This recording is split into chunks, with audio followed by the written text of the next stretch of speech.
Pessoal, o pseudotumor cerebral ou a hipertensão intracraniana idiopática é uma situação rara dentro da neurologia, mas muito grave. Ela pode provocar dores de cabeça incapacitantes e perda visual. Geralmente acomete mulheres na fase dos 20 aos 40 anos de idade e realmente é uma situação neurológica muito ruim. Eu estou com 3 pessoas que foram submetidas ao tratamento do pseudotumor cerebral, que são da área da saúde, são pessoas muito especiais e por isso estão aqui conosco para conversar sobre esse problema que aflige ainda muitos habitantes aqui do nosso país e sequer tem o diagnóstico.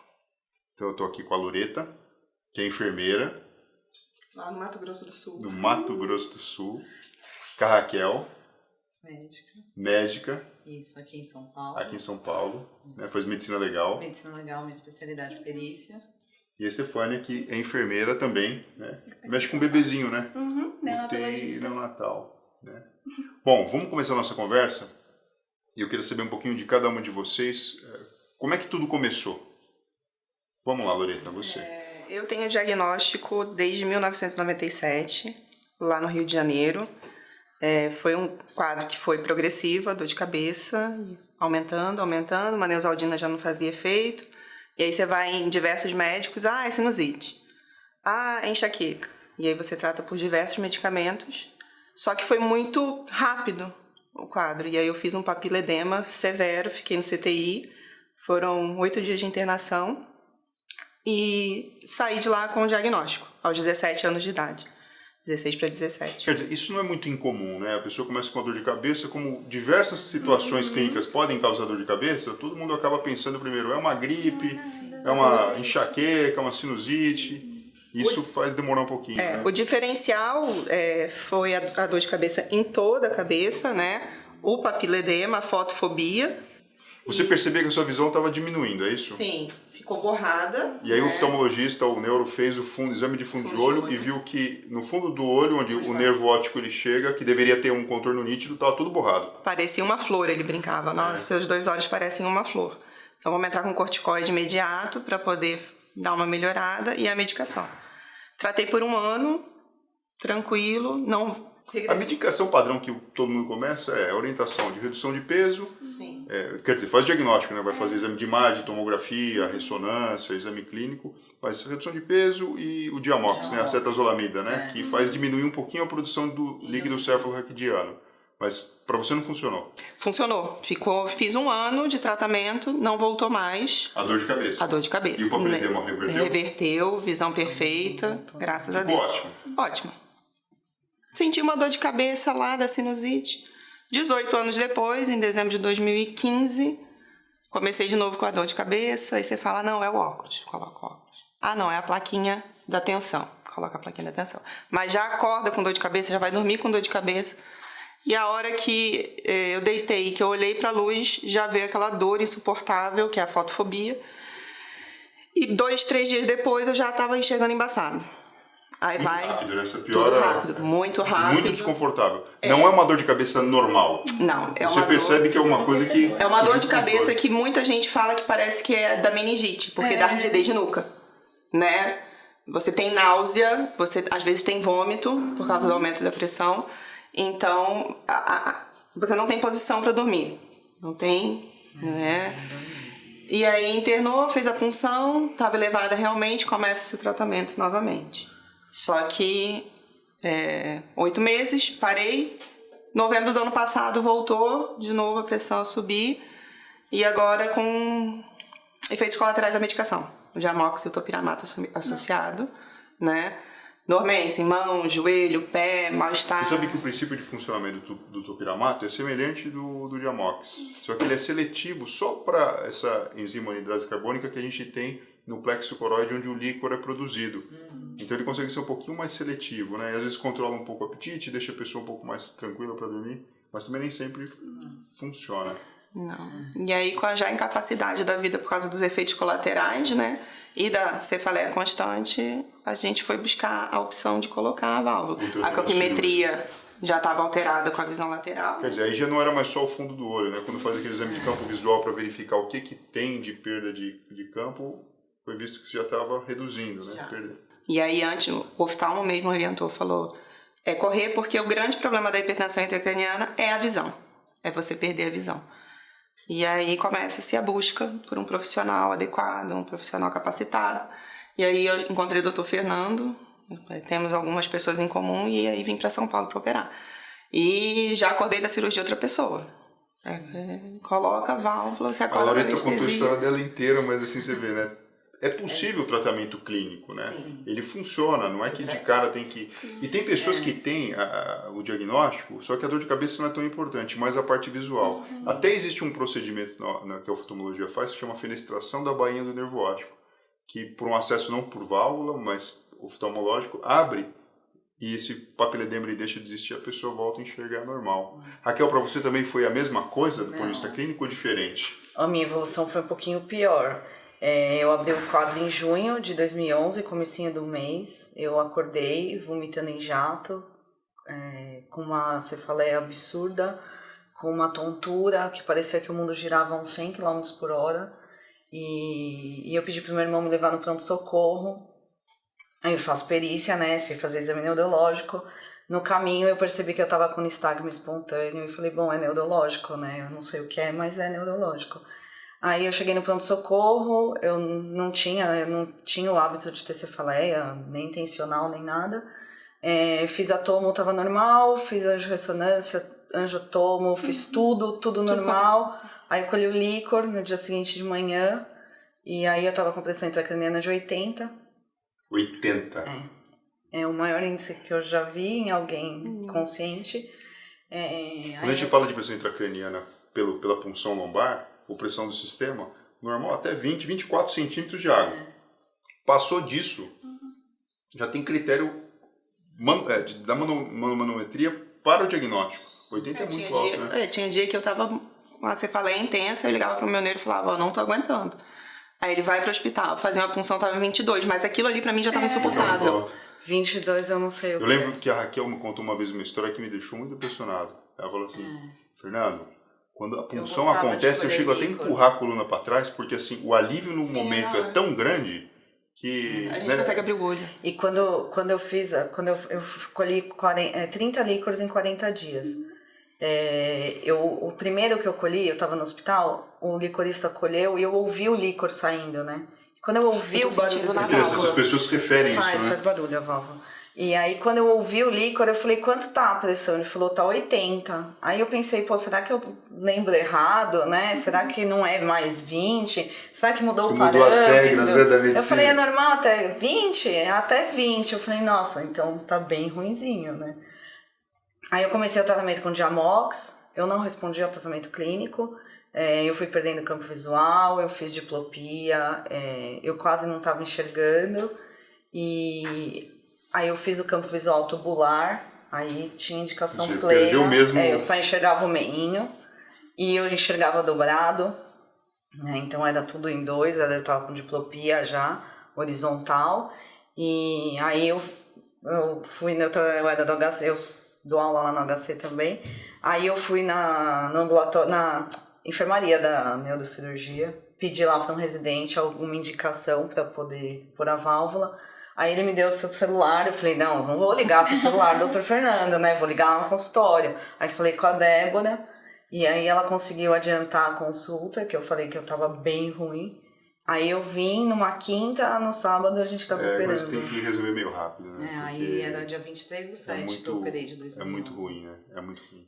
E no pós-operatório eu cheguei no quarto e aí que a gente percebe algumas coisas, né? Que a gente não tá percebendo o que tá acontecendo, porque o cérebro não tá funcionando direito, mas eu ouvi o silêncio, que é o que você falou, né? Então tudo muda. No pós-operatório o batimento cardíaco tá dentro da cabeça. Você escuta, né, as coisas, porque tem um turbilhonamento do fluxo do líquor e que faz um ruído e que você não percebe. Isso antes da válvula. Isso antes da válvula. Você não percebe esse ruído, mas você perde o poder de discriminação das coisas e tudo é muito barulho. E quando você põe a válvula, você volta a entender o silêncio, você consegue discriminar as coisas, né? Que é o córtex não tá normal, né? Volta ao normal. E você, Stefania, como é que foi? Faz um ano, né, que eu comecei com uma dor de cabeça súbita e... Quer dizer, todo mundo aqui, a história é bem parecida, né? A dor de cabeça, ela vem de repente. De repente, era um sábado à noite. E a dor de cabeça é como elas falaram, em aperto, cabeça pressão, inteira, tudo. Pressão. Quer dizer, não é enxaqueca. Não, é Não é uma, como se não é uma dor de cabeça que pulsa. Na neca, a gente prende a cabeça numa morsa, né? Pra poder fazer o procedimento. É como se aquela morsa estivesse apertando sua cabeça. É como se fosse uma É o morsa tempo mesmo todo. apertando. Essa é a sensação. Uma dor em aperto. E na cabeça inteira. E aí, conforme a posição que ficava, piora, né? Deitado piora. Aí você tem que dormir sempre com 2 travesseiros, né? O local da punção fica dolorido também, porque eu acho que aumenta a pressão em todo o trajeto. Eu sentia muita dor no local da pressão, depois que a cirurgia passou. Eu fiz um hematoma no local da punção, porque eu fazia dia sim, dia também, né? Então... Mas conta, você. E aí? Então, aí... Foi de repente a dor? De repente a dor de cabeça. Ai, que é isso? Nunca tive. Aí evoluí com rigidez de nuca também. Fui pro pronto-socorro, triaram pra meningite. E aí colheram líquor, tava aumentado. Você lembra a pressão ou não? Estava uns 36. Aí... Alto, né? Aí ele mandou eu ir pra casa, seguir minha vida. Aí no dia seguinte fiz o repouso, né, do líquor, e aí no dia seguinte fui levantar pra trabalhar, desmaiei de dor. Aí fui internada, foram 4 internações no total, no período de 2 meses. E aí diagnosticaram que era o pseudotumor cerebral, mas começaram a tratar com Diamox e topiramato. E aí foi indo, internação vai e vem, nada melhorava, só os eventos adversos, né, o formigamento começou a piorar muito, tremores também. Você também tinha tremores? Tinha. E aí ficava complicado para eu seguir nas minhas atividades diárias, né? E aí eu tive que ficar parada. Atividade diária é cuidar de bebezinho. Cuidar de Você bebezinho, imagina assim, super tem que estar lá, delicado. né? Com a mão tremendo. Com a mão tremendo, não, sem condições, Não rola, sem não condições. Aí eu falei, não dá. Eu preciso achar um outro meio. E aí, totalizando 12 medicações que eu tava tomando. Você tomou Diamox também? Tomei Diamox. Funcionou pra você? Não funcionou. Pra vocês dois não funcionou, pra você funcionou. Pra mim funcionou na primeira parte já. Topiramato você tomou depois? Topiramato. Funcionou então, pra você ou não? Não, só formigamento. Pra você também não? Não tomei, Ainda em 2011 também, topiramato tava começando, se a gente for pensar. Né? Historicamente foi ela. Não respondi nada ao tratamento clínico, né? Eu cheguei na dose máxima de Diamox em menos de uma semana. Sem resposta. Sem resposta, minha pressão ficava entre 50 e 60. Então, Quer dizer, baixava um 30, pouquinho, mas eu clinicamente. não sei, nada. 20 também não sei. Você já passou por isso batido, né? Do 20 e 30. Eu ficava, a média era entre 40 e 60. Aí eu ia colher líquor, chegava, tava 60, colhia, saía com uns 40. Eu não fazia repouso, não fazia nada, porque a cefaleia por hipotensão era o que eu queria, então eu acabava de colher o líquor, eu levantava, para perder mais líquor mesmo, ia trabalhar, saía dirigindo. Mas não resolveu. E aí eu fui também evoluindo com visão dupla, a visão ficou embaçada. E aí eu tava com 12 medicações pra dor, com derivado da morfina, e eu tava super dependente. Aí eu procurei um médico... Super dependente, mas respondendo um pouco? Um pouco. Mas assim, chegava o horário da próxima dose, eu já tava ficando louca. Aí eu fui num médico especialista de dor, e aí ela falou, não dá, que essa dose já tá levando pra uma dependência, vamos reduzir. Aí a gente começou a reduzir, isso foi na segunda-feira. Aí já comecei a reduzir na segunda-feira, na terça-feira eu tinha consulta com você, e aí comecei a passar mal de dor, porque já tava sentindo falta da medicação pra dor, né? E aí cheguei lá, ele falou, vamos operar então? Eu falei, vamos operar. Ele, então tá bom, interna hoje, eu te opero amanhã. Eu falei, amanhã? Então tá, né? Então tá ótimo. É o tipo do problema da doença que, assim, que todo mundo quer, né? É aquela cirurgia que não tem muita dúvida. E o pós-operatório imediato é totalmente diferente. Outra vida. É fantástico. Outra vida, atividade, você consegue comer, porque as medicações elas também tiram um pouco da vontade de comer, do sabor dos alimentos. O paladar fica diferente. O paladar fica Sim, diferente. Né? Consegue dormir. Consegue porque dormir. Eu fiquei 45 dias com cochilos, porque eu não conseguia dormir. Porque quando você adormecia, tinha dor de cabeça, é isso? Eu não conseguia deitar. Você não consegue ter um sono porque a dor de minha cabeça pressão não passa. era muito grande, né? Então eu não conseguia deitar. E eu passei 45 dias Então, sem assim, deitar. definitivamente, o que a gente pode falar para todo mundo aqui, não é uma dor de cabeça boba. É uma dor de cabeça que você percebe que o seu corpo está doente, o organismo não está funcionando de forma adequada. Diferente de uma cefaleia tensional ou de uma crise de enxaqueca. É totalmente, é outra dor. Vou mostrar para vocês aqui uma coisa, sabe? Quando a gente faz a cirurgia, o grande desafio de tratar o pseudotumor cerebral é a punção do ventrículo. Porque o ventrículo, que geralmente vem no laudo da tomografia da ressonância, é normal, ele é pequenininho. Né? E a nossa chance de acertar, ela diminui. Diferente de tratar uma hidrocefalia com o ventrículo é grande. Aqui eu vou mostrar para vocês, olha, uma válvula de pressão fixa. Então, esse é o catéter ventricular, é feito então feito um orifício no crânio, feita a punção, e na pontinha dele tem várias aberturinhas que ficam dentro do ventrículo. Ele sai, ele vira na região onde foi feita a trepanação e a gente faz a conexão com a válvula. Aqui, por exemplo, uma válvula de pressão fixa. Essa válvula fica geralmente atrás aqui da orelha. Né? E a gente faz a punção no frontal porque é menos perigoso uma punção inadequada na frente do que atrás. Porque atrás se pega a cápsula interna, o paciente pode ficar hemiplégico. Esse é o grau de preocupação do cirurgião quando faz. Aí depois existe um catéter distal, que é conectado à válvula, ele passa por baixo do subcutâneo até a região da barriga. Aí esse excesso de líquido, em vez de apertar o cérebro, apertar o nervo óptico, ele é direcionado para o abdômen. O que a gente tem de mais tecnológico são as válvulas programáveis. Aqui um outro exemplo de uma válvula, aqui, aquela que tinha mais componentes plásticos, aqui componente de titânio, mas a mesma coisa, uma punção feita dentro do ventrículo na trepanação, aí isso passa por baixo do couro cabeludo. A válvula propriamente dita é uma válvula que a gente ajusta anteriormente, podemos ajustar depois, usando, por exemplo, uma caneta como essa, né, colocando no couro cabeludo mesmo, em ambiente de consultório, onde a gente pode checar a pressão da válvula e, se necessário ou for, para aumentar ou diminuir a drenagem, a gente faz um ajuste, coloca. Essa caneta, diferente da outra, por exemplo, ela aperta e faz uma pressão, liberando então o ímã e, portanto, a gente pode abrir ou fechar a força da válvula, de acordo com a necessidade do paciente. Esse dá uma puxadinha no cabelo a hora que faz, porque eu tive que ajustar. E às vezes aperta um pouquinho, né? Mas tem o lado positivo que assim, é uma válvula estável que quando você faz uma ressonância magnética ela não desprograma. Mas de fato, né? Muitas pessoas falam um pouquinho disso. Não, mas só de você ajustar não tem que tomar uma outra olhada na função lombar. Tá ótimo. Tá ótimo puxar o cabelo de Porque no passado, quando não tinham essas opções de válvula programável, trocar uma válvula significava uma reoperação. E muita gente ainda faz isso, doutor. Muitos locais ainda reoperam, operam, abrem, calibram. E por conta disso, né? Por conta disso. Essa mesma válvula depois ela tem um sistema anti-sifão, de modo que quando você fica de pé, esferas pesam e aí drena menos. Porque depois que você ajusta o sistema, essa hiperdrenagem de potencial a gente não quer, porque pode ter complicação. Né? E o catéter desce e vai para o peritônio também.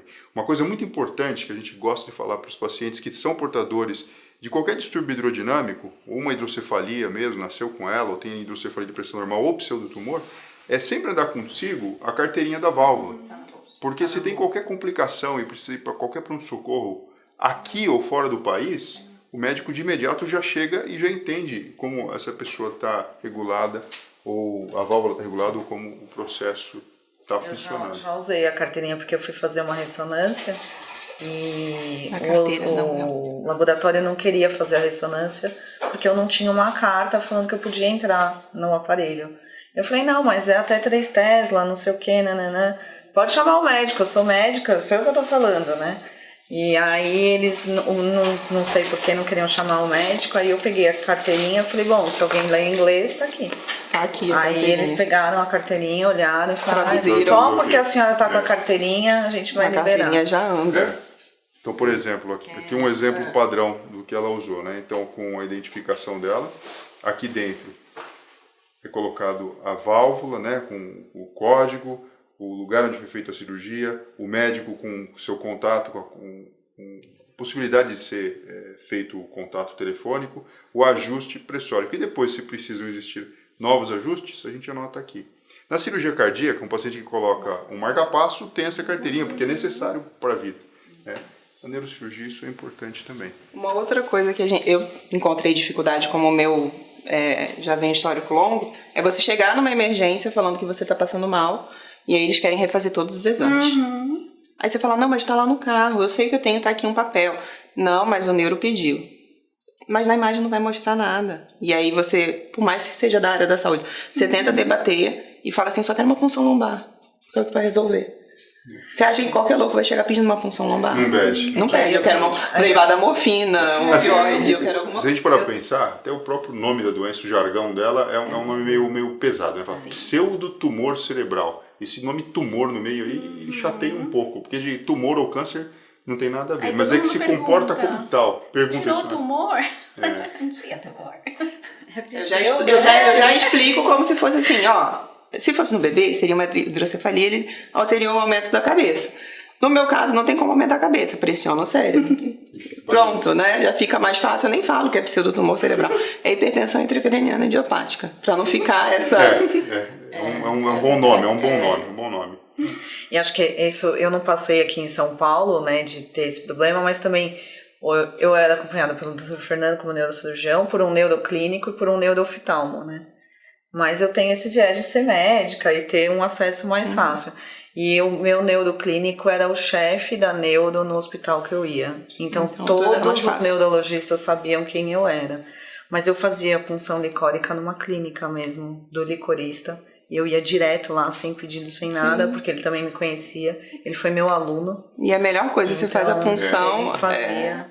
É que o grande receio de quem não conhece o paciente ou não conhece o caso, ou não tem o diagnóstico, de repente, se fosse um tumor de verdade, uma punção lombar poderia provocar uma hérnia cerebral e até mesmo morte. Mas aqui a gente está falando de outra coisa. A Raquel, você está com quanto tempo da cirurgia? Do implante em 2011.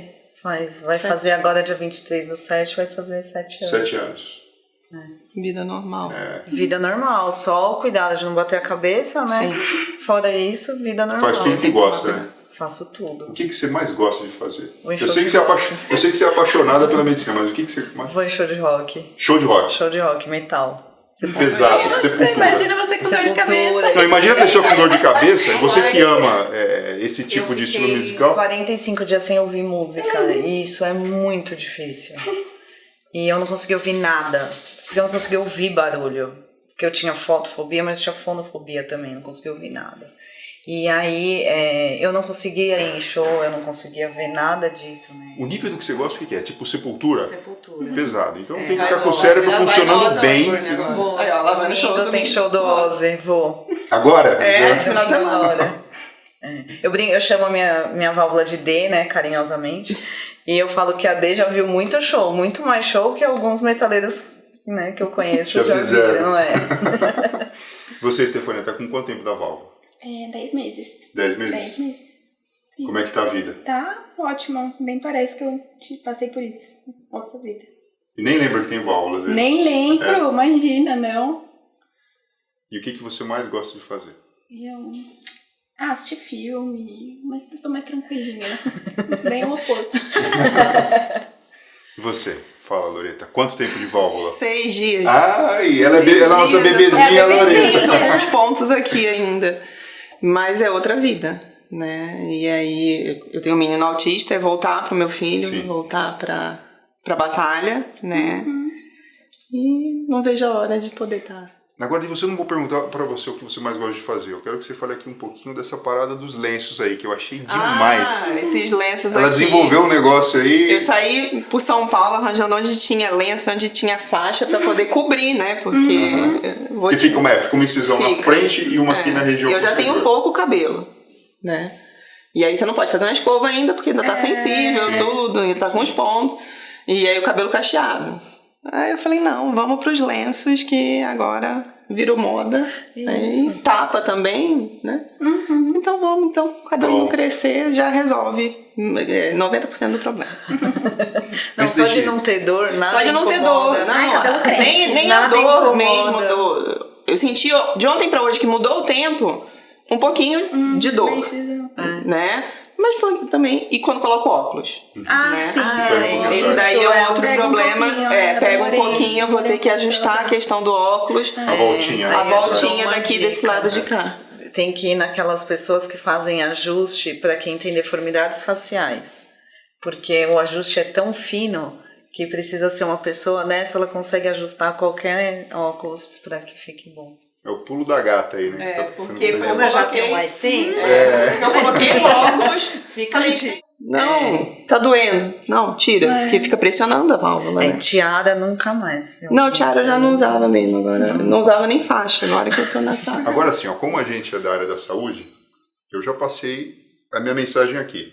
Fiz o convite para vocês. Estou muito feliz que vocês estão comigo aqui, passando isso para todo o pessoal aqui do nosso país e de fora também, porque hoje em dia a gente coloca uma legenda em inglês e o mundo consegue ter esse tipo de informação, o que é muito importante.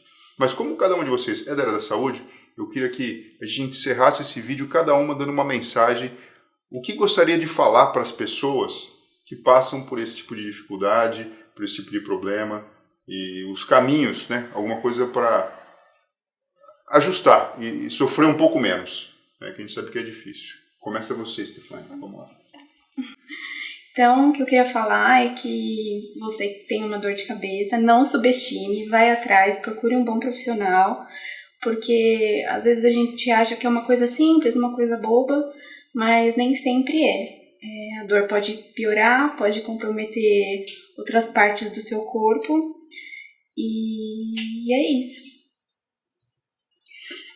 Dor de cabeça, eu falo, né? Tem que ir no médico, tem que ir no pronto-socorro, principalmente se ela fugir do habitual para aqueles que têm dor de cabeça habitual, né?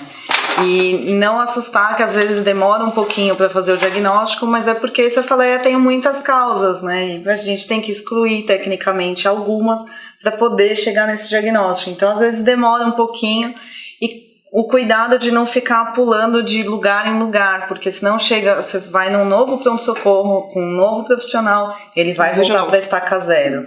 Né? Então é importante dar continuidade. Se o médico falou, se piorar, volta no mesmo lugar, porque ele pode dar o próximo passo, e aí o diagnóstico é mais rápido. Né? Perfeito, obrigado. E você, Loreta? Eu vou dar o meu conselho, que é procurar realmente um profissional que tenha um currículo. Aí a gente foi lá na plataforma Lattes, o Dr. Deter Rio, que eu fui buscar realmente um profissional que trabalhasse diretamente com isso. Como eu falei, eu tenho um menino autista, eu não podia ter aquela opção de colocar, dar errado, colocar a derivação lombar e ter que operar de novo. É uma vez só, operar. Então é buscar o melhor profissional possível para você ter que só operar uma vez e seguir com a vida que nem elas seguiram, que nem eu tô seguindo. E continuidade, só agradecer mesmo. Né? Só agradecer. Né? Só agradecer, porque da hora que acordei na anestesia, já acordei outra pessoa. Eu agradeço muito vocês fazendo os elogios e tudo, mas eu preciso falar aqui, ó, no Brasil, a gente tem uma sociedade com mais de 2.400 neurocirurgiões. Estamos engatinhando aí no sentido de ter um departamento que trate só de hidrocefalia ou doenças correlatas também. E meu sonho é que todo mundo possa ter um bom tratamento, propriamente dito. E para isso a gente precisa ter neurocirurgiões, neurologistas que estejam realmente atentos a esse diagnóstico especial, né? Porque as pessoas estão sofrendo mesmo. O tratamento ele não é tão simples como a gente imagina. A gente percebe uma história que começa de repente, às vezes uma busca de uma forma desesperada, né? Às vezes as pessoas pulam de médico em médico porque fogem da cirurgia, sabe disso? Fica tentando buscar uma outra alternativa. E, gente, coisa séria. Não o problema... tenho medo de Não, e o problema não é dor de cabeça. Tem gente que pode ficar cega por causa do problema. Quase fiquei. Né? Então, perder a visão por algo que é um medo no procedimento, alguma coisa assim, não justifica. Em 97, como o médico virou e falou pro meu pai, falou assim, ela podia ter ficado cega, né? E aí, passado o tempo, eu tomei corticoide por um ano, a pessoa fica daquele tamanho lindo, Porque maravilhoso. engorda, né? Porque engorda, abre Dá uma- apetite. E aí eu falava, a próxima vez que eu tiver, pode abrir minha cabeça, eu não volto a tomar corticoide. Era uma decisão, 16 anos de idade, não deixa. Meu pai não quis fazer a cirurgia na época. Falei, não tomo mais corticoide a longo prazo. E tem muita gente que toma. Para evitar a questão da perda visual. É isso aí. Loreta, Raquel, Stefania, muito obrigado. Obrigada.